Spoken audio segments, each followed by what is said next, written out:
Last night also, President Biden, who was not with me at the concert, he was in Washington and addressed the nation in a prime time talk to share why he decided to bow out of the race, lay out his hopes for the future, and express his gratitude. What a concept, right? Take a look. I revere this office, but I love my country more. It's been the honor of my life to serve as your president. But in the defense of democracy, which is at stake, I think it's more important than any title. But I believe America is at an inflection point. One of those rare moments in history when the decisions we make now will determine our fate of our nation and the world for decades to come. Nothing can come in the way of saving our democracy. That includes personal ambition. There's also a time and a place for new voices, fresh voices, yes, younger voices. And that time and place is now. Nowhere else on earth could a kid with a stutter from modest beginnings in Scranton, Pennsylvania, Claymont, Delaware, one day sit behind the resolute desk in the Oval Office as President of the United States. But here I am. That's what's so special about America. Yeah.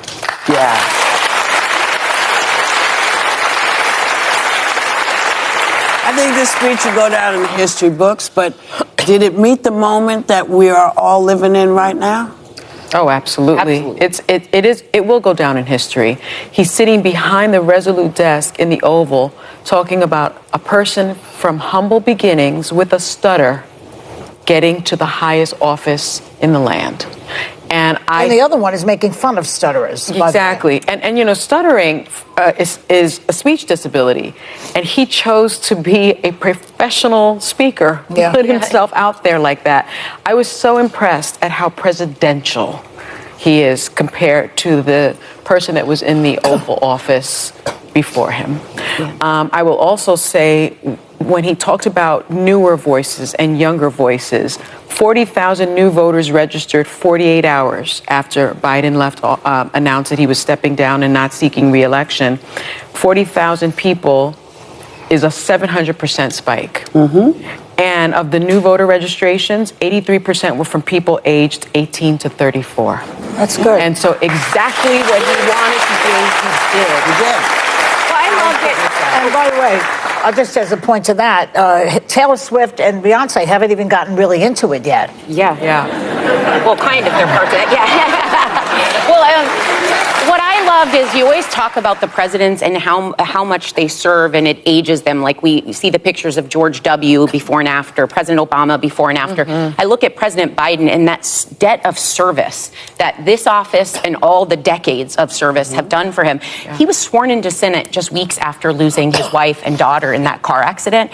He spent years commuting from D.C. to Delaware to be there for his boys. And you think of all the sacrifices the entire family have made because, you know, Bo died as a result of a cancer he got through service in the military. So I look at that moment and I just think of the Babe quote, like in the movie Babe, when the dad says, like, that'll do. Like, you did your part. Thank you. I saw a dad up there. Babe, the pig movie? It is actually a beautiful.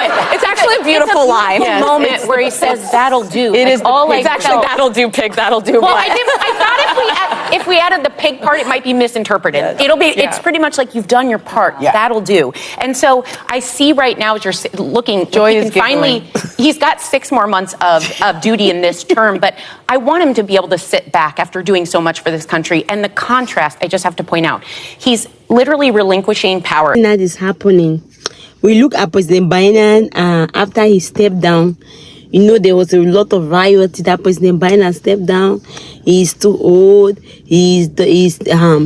After that debate with President Donald Trump, he cannot talk. President Biden is sick. President Biden cannot be the president of the United States. Oh, President Biden stepped down. Oh, millions of people cannot be behind such a president. We want him to step down. We want him to step down. The rioting was too much. The pressure on they say if he does not step down, on the Republicans to Democrats who came out, they say Nancy Pelosi step down. Stevie Obama came. They say when Obama came out and said that he should step down, everybody said they just knew that In one interview I heard Christy was saying that he just knew that immediately Obama said he's going to step down, that President Biden to step down. He knows that's all for President Biden, because Obama is a backbone supporting him. He has been working for a very long time with Obama. We hear President Biden after he stepped down. That was on Sunday, this Sunday that just passed.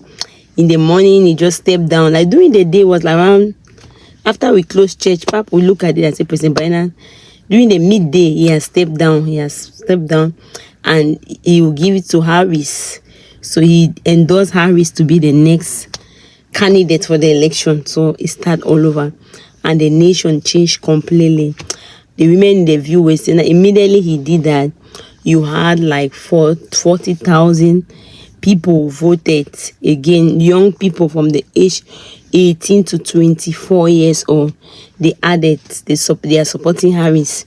So all this, President Biden was saying that he's very happy. He's stepping down. He wants to give way for fresh blood to come on and rule. That he's happy that a country like the United States will allow him from a humble beginning with a stammering tongue to become the president. Is that no option? Stammering, he's stuttering. So the women in the views were saying that stuttering is somebody with speech disability, which means he cannot speak well. For him to be startled like that, and he became the president, which means that that's option. Nothing is impossible for anyone. If you want to become anything, you can become. So they talk about President Biden, that he is a very wonderful person. History will always put this in the history book. In the United States, you always you make him a hero. He's a legend. He has worked so hard for the country. He has been in Senate for a very long time. They talk about after some few months when the wife just died, he was put into Senate. He was endorsed into Senate. So they talk about his children that died of cancer, and as a result of the military that he was there. All those thoughts, he has passed through some things, but he still stood there. He's the president. He's a man of the people. Rather than they talk about President Donald Trump is mocking him for being a stammerer, President Donald Trump is talking against him for allowing women having their own power over their body. So these women, the views were saying, now women, we all go to the doctors. We are black, white, whatever the color that you are, according to Whoopi, you all need a doctor. So we all have to know what we are fighting for and what we are voting for. We are not just creating enmity among ourselves and go and put ourselves in trouble. So they were saying that all this about President Biden, they are very glamorous, they are very sumptuous, they are very elated. So all of them are very happy that such a person like President Biden, he will step down. Whoopi say doesn't care, even you're 17 years above, but at least you can rule. So she doesn't have a problem with that, with anyone who can rule. If you see that you'll be fitable to rule. So actually, what do you think? Do you think that President Biden is a hero? He did good for stepping down. What actually do you think? Can I see your opinion in the comment section? Thank you very much for watching. If you have not subscribed, please subscribe and help share the video. God bless you.